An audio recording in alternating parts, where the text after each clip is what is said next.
At some point, I realized that my life had become too quiet. You know that feeling when you open the fridge and realize everything seems to be there, but it's a little stale? That's how it felt for me. IT job. Clean apartment. Streaming subscription. 3 identical shirts and Friday night sushi that I ate more out of habit than desire. I wasn't complaining. It was just like watching my life from the outside. And that's when, on autopilot, I opened Tinder again. Not to meet someone special. Rather, to change things up a bit this week. I swiped for about 20 minutes without really looking. Until I got to it. The photo was odd, not glossy, not lustrous, not polished. She was sitting in a chair by the window, wrapped in a plaid blanket. Hair disheveled. A book on her lap. And a signature. Sometimes I want to escape to a house by the woods. Will you join me? I stopped. At first, just because it was weird. No innuendo, no slogans, no drama. Then because I wanted to go there. To the house. To the woods. Away from here. I swiped right. She answered almost immediately. The dialogue was short. Calm. No, hi, how are you, or fake phrases. You run away often. Only when the city gets too loud. Is that often? Almost always. We've been writing all night. No, what are you up to? Chit-chat, she asked about dreams. About whether I sometimes feel like I'm living someone else's life. About books. About what I believe in when I turn my phone off. And I answered. Not because I had to, but because I wanted to. On the 3rd day, she texted. I'll be at the house from Friday. If you want to come over. The place is safe. Even for tired people. I didn't know what to say. Then I wrote. If it turns out you're a serial killer, at least I'll die with the feeling that I did something impulsive. She replied. What if it turns out I'm just a girl who also sometimes wishes she wasn't alone? I left Saturday morning. I warned my brother. If I don't answer for more than 24 hours, call the police. Or the priest. Or the podcasters. He laughed. But he still said. Seriously, be careful. You're not the type to do that. He was right. I wasn't. But I was driving. The house stood almost empty. One gravel road, one turn, and the trees were starting to shrink around the car like a tunnel. The gate was open. The driveway, in leaves. The house, wooden, 2-story, old, with a porch that swayed in the breeze. And silence. So thick you could hear my shoes squeaking on the gravel. She opened the door as if she'd already been waiting. She was wearing a thin gray sweater, and her hair, slightly tangled, fell over her face. Hi, Tom, she said. I'd somehow forgotten how to answer. She smiled. Not confidently. Warm. You thought there'd be a back door and a basement full of dead bodies?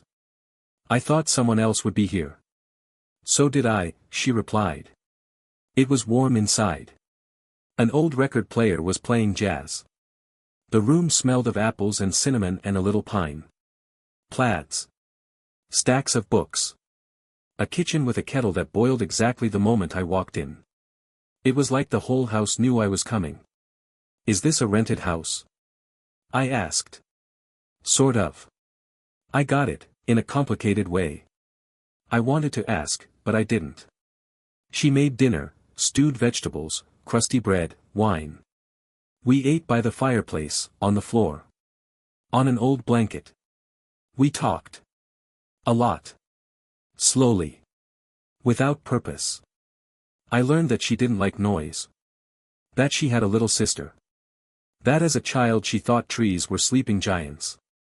What did you want to be when you were a kid? Vanishing, I said. She nodded, as if she understood. We walked through the woods. She showed me the mossy rocks, the rancid creek, the tree under which it was good to be quiet. Sometimes she touched my hand. Lightly. As if to see if I was real. At night, it rained. We sat on the roof, covered with a blanket. Drinking warm cider. And at some point I kissed her. She wasn't surprised. As if she knew it would happen. "You'll have to leave tomorrow," she said quietly. "Why? It's such a house. It doesn't hold." I didn't understand. But I didn't say anything. We fell asleep in the same bed. I remember her falling asleep next to me, facing me, arms folded, as if she were hiding from the world. I remember thinking, keep at least this moment. It's definitely yours. I remember the warm light from the old lamp. And the sound of the rain. And her breath. And then it was morning. And she was gone. I woke up to the sound of an old record. A quiet crackle, a saxophone, a voice pulling from a distant time, as if someone in another room was whispering memories. The room was warm. The light from the window slid across the floor, leaving soft streaks. I stretched, looking at the pillow next to me. It was gone. The blanket neatly tucked away. As if she'd gotten up earlier. As if she hadn't gone to bed at all. In the kitchen, she stood at the stove. Coffee in a pot, a cast-iron skillet on which toast crackled. She was wearing the same plaid shirt she'd worn yesterday, only rolled up to her elbows. She didn't turn around when I walked in. "Morning," she said. "Had any dreams?" "I'm not sure." It was like it was real. She turned around and smiled. "Sometimes it's the same thing." We ate by the window. Soft boiled eggs, soft cheese, fig jam in an unlabeled jar. She looked outside. "It's going to be foggy today. It's beautiful in the woods when it's like the world has forgotten it exists." I nodded. I didn't know yet that I would begin to question whether I existed at all these days. We went for a walk. First down the path, then we turned off. She led the way as if she knew every rock. "That tree over there," she said, "was once home to an owl." I called her Mira. "Were you here often?" It was like I was always here. Even when I wasn't. We reached a place she called the Moss Gazebo. An old wooden bench braided with vines and cobwebs. She sat down, put her feet up and said, "Here you can be not yourself." "Who?" "Whoever you want to be. Or who you're afraid to be." I didn't know how to answer. Because I realized I didn't know who I was before her. When we came back, we lit the fire. She found the old "what if" game. Everyone would pull a card and answer. What if you could only choose one memory for life? I read. She looked at me silently. Then she said, "This one." "Already?" "It weighs more than all the others. Hot time soup for lunch. The spoons were all different, one was a little bent." She listened to me talk about my brother, about school, about how one winter I went into the woods alone and got lost. She laughed, and then suddenly she said, "Do you know why you chose me?" "Why?" "Because you were tired of being you. And I was tired of being alone." That evening we sat on the floor and laid out the tarot cards. She pulled them out like she'd done it before. "I don't believe in magic," I said. "I'm not asking you to believe. Just look." She pulled out the Hermit. "You're the one who's looking. But hasn't known why for a long time." Then the Star. "I am something that might remind you." Late that night, she offered to make candles. In the kitchen were jars, wicks, wax tablets, scents, lavender, patchouli, peppermint. We stoked the wax, stirred, poured. She showed me how to place the wick correctly, how to take her time. I noticed how confidently she moved in this house. Like it's not just a place. Like it was an extension of her. In the night, I woke up. She was standing at the bedroom window. Looking out at the woods. "Is everything okay?" I asked. "Leaving is hard," she replied. "Even when you haven't left yet." I came closer. "I'm not leaving. Everyone leaves. Just not right away." We went back to bed.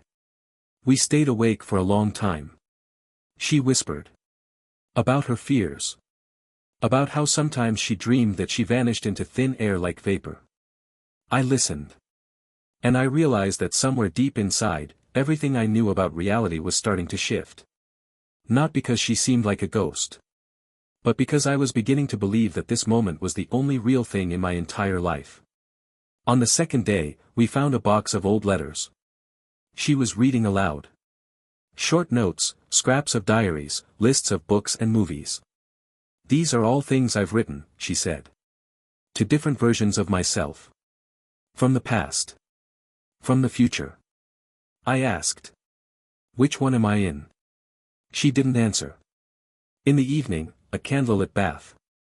I stood at the door while she was inside. I could hear her humming. An old jazz song. Do you know it? She asked me when she came out. No. But it sounded familiar. She nodded. It's amazing how things can seem familiar. Even if you never knew them. Before we went to bed, we went out on the roof again. It hadn't started raining yet, but the air already carried a foreboding thunderstorm. She was holding a book. The one she was reading in the first Tinder photo. Is this your favorite? I asked. She stroked the cover. No. It just has a lot of me in it. She held it out to me. Take it. I can't. Take it, she said. Things that seem unreal are sometimes very real. When we lay down, she put her arms around me. She didn't say anything for a long time. Then she whispered. You'll have to leave in the morning. I know. Thanks for coming. I fell asleep thinking that I didn't want it to end. And that if someone were to offer me the chance to stay here forever, I wouldn't hesitate. But the morning was different. And everything that had been was gone. I woke up to silence. Not cozy like before. Cold. You know when you feel like someone just left the room? That moment between, she's still here, and she's already gone. I reached for the other pillow. It was empty. I glanced around the room, her stuff was gone. Not a shirt. Not the book she was reading. Not the cup on the nightstand she left every night. I stepped out into the hallway. The kitchen was empty. But not just, no one was there, like no one had ever been. No footprints. The stove was clean. No dishes in the sink. No music playing. The record player's off, the needle's off. And strangest of all, no odor.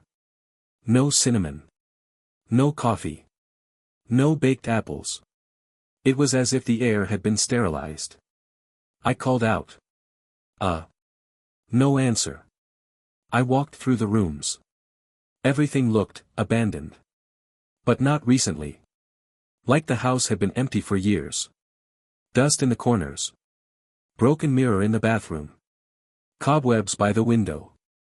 The floor creaked not from old age, from emptiness. I stepped out onto the porch. The car was in place. The door behind me slammed shut with a muffled click. I went back, it was locked. There were no keys. I stood barefoot on the boards, wearing only a t-shirt. The morning was cool. Humid. Sunny, but no warmth. And all I could think was, what's going on? I pulled out my cell phone. The signal was weak, but there was a signal. I scrolled through the messages. Nothing. No chat. No No photos.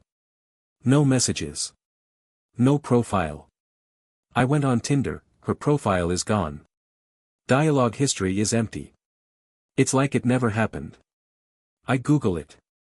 House by the woods, 40 miles from town. Old farmhouse, rental house. Amber, Lena, house, meeting. Nothing. Then, girl, missing, house, woods. Jazz, old record player, 2001. And that's when I stumbled across it. An old article, poorly scanned. A local family mourns Amber L., 18, who tragically died in 2001 in a house on the edge of the woods. The house has stood closed since then. Neighbors claim the girl loved old jazz and often walked barefoot in the woods. I closed the laptop. I was shaking. I walked down the road to the nearest house. An old man with a hooked back and a knit hat was rummaging around by the barn. I said hello. I'm sorry, I was, at that house. At the girl's. Do you know her? He looked up. He looked for a long time. Which house? Over there. I showed him. He chuckled. No one lives there. Not since, that girl. Years ago. I tried to elaborate. What's the name? He shook his head. Don't ask. Who remembers is the worse for it. But you're not the first to ask. Not the first. He looked straight into my eyes. It comes to those who are alone a lot. I thanked him, but he'd already turned away. It was like he was talking to the wind, not to me. Back at the house, I tried to open the door. No use. The glass is cloudy. It was dark inside. I looked through one of the windows. And, there was emptiness. Broken furniture. Dust. A rat ran by the wall. No sign of its life. No candles. No books.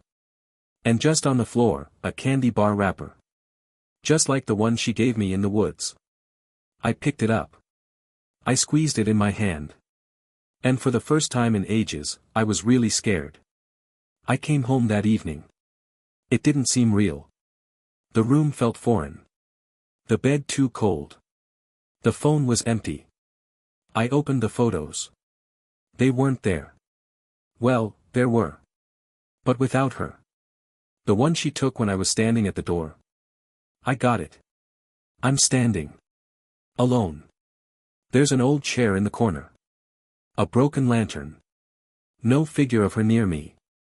I remembered that she was standing next to me. That she asked. Look through the lens, I can see you. But there was only me in the picture. I started to think, maybe it was a dream. Maybe it was a hallucination. Maybe I went to the house alone. Got lost? Made it all up. But why is everything so vivid? Why do I remember the taste of figs? The warmth of her shoulder.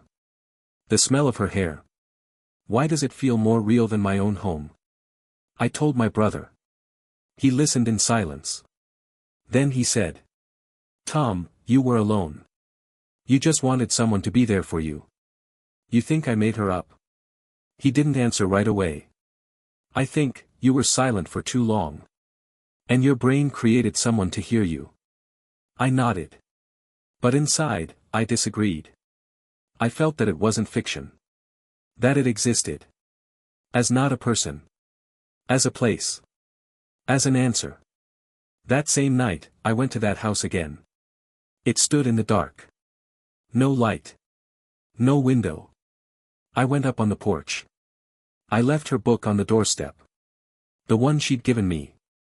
Put it down gently. I stroked the cover. And whispered. If you were, thank you. If you weren't, thank you anyway. When I stepped back and turned around, there was a curtain swaying in the window on the second floor. And behind it, a shadow. A clear one. A woman's shape. The wind ruffled her hair. I blinked. The window was empty. I got in the car. And drove away. But the feeling didn't go away. I knew that sometimes we don't meet people. But answers. Or signs. Or parts of ourselves that have been silent for a long time.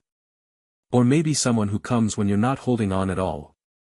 I haven't slept. A day. Maybe two.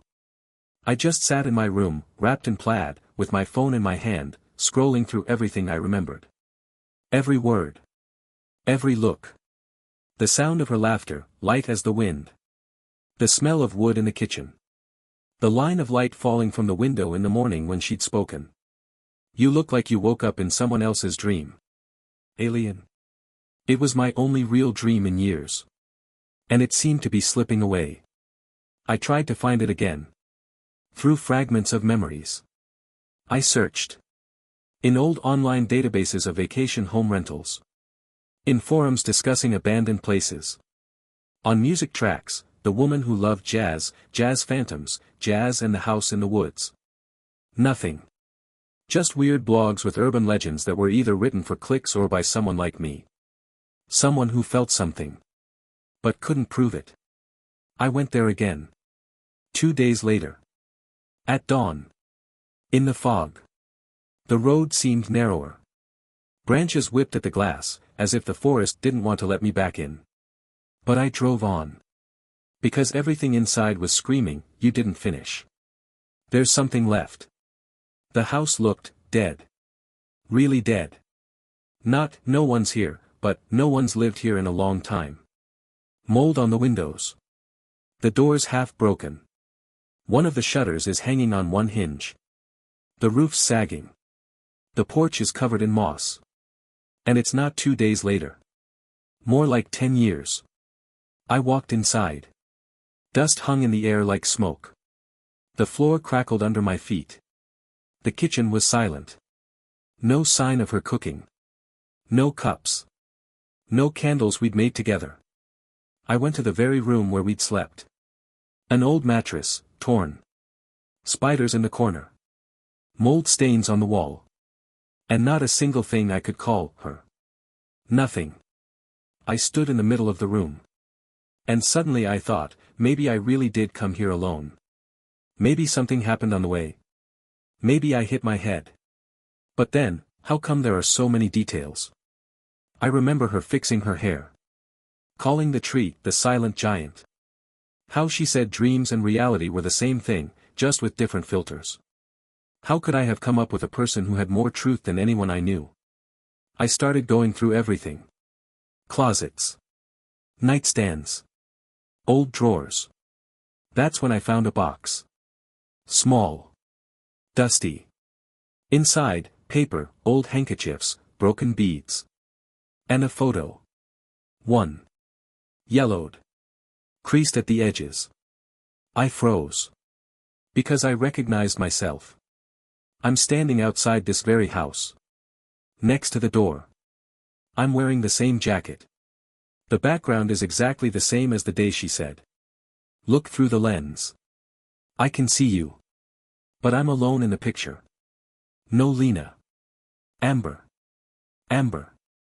No one. Not even a shadow falling where it should be. I flipped the photo over. There's a caption on the back. You weren't wrong. In small, like a woman's handwriting. I sat down on the floor. I just stared at the picture. I don't know how much time passed. I started thinking, maybe it's not her. Maybe she's not a person. Maybe this isn't a story about a meeting, but about someone finding me. Because it was in this house that I felt alive. Like someone had molded a space for me where I could stop pretending. Where no one asked, "Are you okay?" Where you could just be. Without responsibilities. Without purpose. Without past versions of yourself. When I came out, the sky was overcast. I left the photo in the car. But something made me come back. There was a room on the second floor that I'd never entered before. It was empty. The window was broken. There was only dust and a frame on the floor. A frame. With broken glass. And the photo again. It's the same one. Only newer. And again, me. Alone. On the same porch. Only now with a different look on my face. I wasn't looking at the camera. I was looking away. Where she was standing. Where she was supposed to be. I grabbed the frame. Abruptly. It felt strange, like the frame was warm. Not from the sun. From touch. I pulled out the photo, and on the back was another note. You knew you were going to stay, didn't you? I threw the frame. I ran out of the house. On the doorstep was her book. The one I'd left last time. Unopened. Untouched. It was as if time had passed differently in this place. I took it back.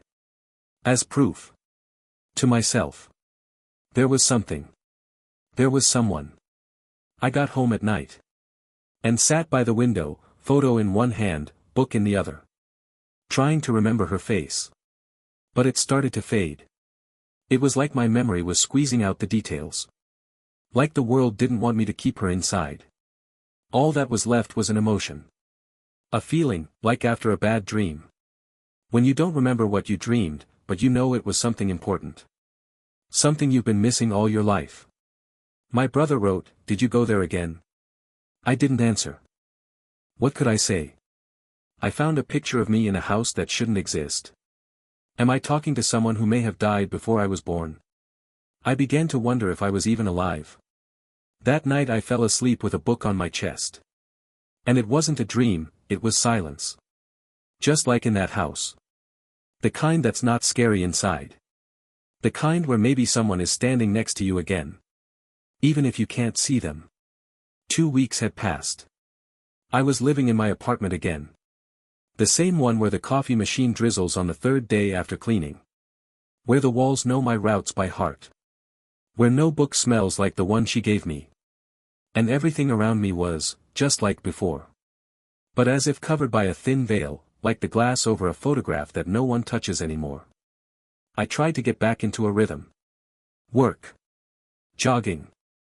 Shopping. Even went on a date. With Masha from sales. We talked about soap operas. Coffee. About how, living in the moment is about trying not to go crazy. She was nice. But every time she laughed, I heard the wrong voice. I caught myself looking out the window like I was waiting for her to appear in the reflection. I couldn't remember her name. She'd said M at the beginning, but is that a name? Maybe it's a part. Maybe it's a mask. Maybe I called her that myself. Maybe she wasn't called anything at all. Maybe names aren't necessary for those who aren't quite here. I've been trying to come up with a rational explanation. Trauma. Hallucination. False memory. I reread forums about dissociation, perceptual disorders, intrusive imagery. All the descriptions were, almost similar. But not quite. Because she was too real. Too alive. Too non-fictional. I looked at that photo again. Of me alone in front of her house. But now, I wasn't looking for her shadow in the background anymore. I was just looking at myself. And I saw the person who was in the moment. Not pretending. Not playing a role. Didn't expect anything, but I got something that can't be repeated. My brother texted again. You want to talk? I wanted to. But I couldn't. I was afraid that words would ruin her. That as soon as I tried to explain, it would turn into fiction. And she wasn't fiction. She was something else. Sometimes I'd get in my car and drive down the same road. All the way to the end. But the house. It was gone. Where it had stood was now an overgrown field. No footprints. No foundation. No path. Just earth. And the wind. And the feeling that everything was there, but now it's gone. It's as if this place turned away. And said, you've been here. That's enough. I started writing. Not because I was a writer. Just because I needed to make a mark. Memory's an unreliable thing. Words are a little better. I described her voice. Her laugh. The way she fixed her hair. How she said the house doesn't hold those who cling. How she looked out the window like she knew she was about to disappear. How she hugged me the last night and said, thank you for finding me. Now I think maybe she was the answer. Not a girl. Not a spirit. Not an illusion. Just a form of love I hadn't gotten in a long time. And when I was ready, she came. Not to stay. Not to cling to. Just to be there for a couple days. And remind me that you're alive. One day I went to the bookstore again. Just wandering between the shelves. On one of them, I saw a book. The same book. Same cover. The same worn paint. I picked it up. Nothing on the front. But there was a piece of paper between the pages. Torn. And on it. You're not crazy. You've just been silent for too long. I closed the book. I put it back. And I went outside. The sun was beating through the clouds. Somewhere in the distance, an electric train was humming. People were hurrying, chatting, carrying bags. And I walked among them. Alone. But not empty. There was something inside. Quiet. Warm. Like someone was holding my hand. Not literally. Not physically. Just holding. I wasn't waiting for her to come back anymore. I didn't look for her in the crowd. I didn't check the windows on the second floor. But every time I heard old jazz, or the smell of bergamot, or the rain hitting the glass in the dark, I remembered. Not her face. It was already fading. But the feeling. That impossible closeness when you realize someone needed you. Even if it was just for a little bit. And you know, I'm not looking for explanations anymore. I don't need to know if she was real. It's enough to know that everything I felt was real. And sometimes that's all it takes.